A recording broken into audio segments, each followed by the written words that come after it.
शक्तिमान पिता धन्यवाद करते हैं आज के सुंदर बाइबल अध्ययन के लिए। खुदावन हर एक को बड़ी बरकत दे, आशीष करे पिता, यीशु नाम से मांगती हूँ, आमीन। हम पढ़ेंगे भजन संहिता 102 अध्याय। संकट में पड़े युवक की प्रार्थना।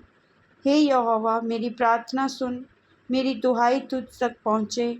मेरे संकट के दिन अपना मुख मुझसे ना छिपा ले, अपना कान मेरी ओर लगा।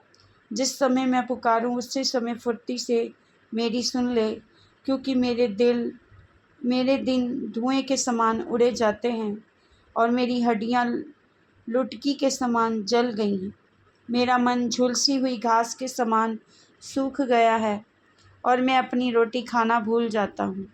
कराते कराते मेरा चमड़ा हड्डियों से सट गया है।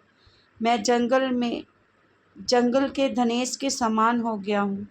मैं उजड़े स्थानों के उल्लू के समान बन गया हूँ। मैं पड़ा पड़ा जागता रहता हूँ और गौरैयों के समान हो गया हूँ, जो छत के ऊपर अकेला बैठता है।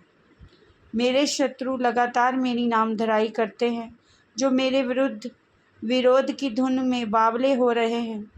वे मेरा नाम लेकर शपथ खाते हैं, क्योंकि मैंने रोटी के समान राख खाई और आंसू मिलाकर पानी पीता हूँ। ये तेरे क्रोध और कोप के कारण हुआ है, क्योंकि तूने मुझे उठाया और फिर फेंक दिया है। मेरी आयु ढलती हुई छाया के समान है। मैं आप घास के समान सूख चला हूँ। परंतु हे यहोवा, तू सदैव विराजमान रहेगा, और जिस नाम से तेरा स्मरण होता है वह पीढ़ी से पीढ़ी तक बना रहेगा। तू उठकर सिय्योन पर दया करेगा, क्योंकि उस पर अनुग्रह करने का ठहराया हुआ समय आ पहुंचा है। क्योंकि तेरे दास उसके पत्थरों को चाहते हैं और उसकी धूल पर तरस खाते हैं। इसलिए जाति जाति यहोवा के नाम का भय मानेगी, और पृथ्वी के सब राजा तेरे प्रताप से डरेंगे। क्योंकि यहोवा ने सिय्योन को फिर बसाया है और वे अपनी महिमा के साथ दिखाई देता है। वे लाचार की प्रार्थना की ओर मुँह करता है और उनकी प्रार्थना को तुच्छ नहीं जानता।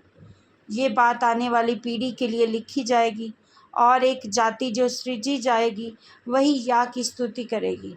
क्योंकि यहोवा ने अपने ऊंचे और पवित्र स्थान से दृष्टि करके स्वर्ग से पृथ्वी की ओर देखा है, ताकि बंदियों का कहराना सुने और घात होने वालों के बंधन खोले, और सिय्योन में यहोवा के नाम का वर्णन किया जाए और यरूशलेम में उसकी स्तुति की जाए। ये उस समय होगा जब देश देश और राज्य राज्य के लोग यहोवा की उपासना करने को इकट्ठा होंगे। उसने मुझे जीवन यात्रा में दुख देकर मेरा बल और आयु को घटाया। मैंने कहा, हे मेरे परमेश्वर, हे मेरे ईश्वर, मुझे आधी आयु में ना उठा ले। तेरे वर्ष पीढ़ी से पीढ़ी तक बने रहेंगे। आदि में तूने पृथ्वी की नींव डाली, और आकाश तेरे हाथों का बनाया हुआ है। वे तो नष्ट होगा, परंतु तू बना रहेगा, और वे सब कपड़े के समान पुराना हो जाएगा। तू उसको वस्त्र के समान बदलेगा और वह बदल जाएगा, परंतु तू वही है, और तेरे वर्षों का अंत नहीं होने का। तेरे दासों की संतान बनी रहेगी, और उनका वंश तेरे सामने स्थिर रहेगा। इस वचन के द्वारा प्रभु ब्लेस करेंगे सबको। जय मसीह की। आमीन।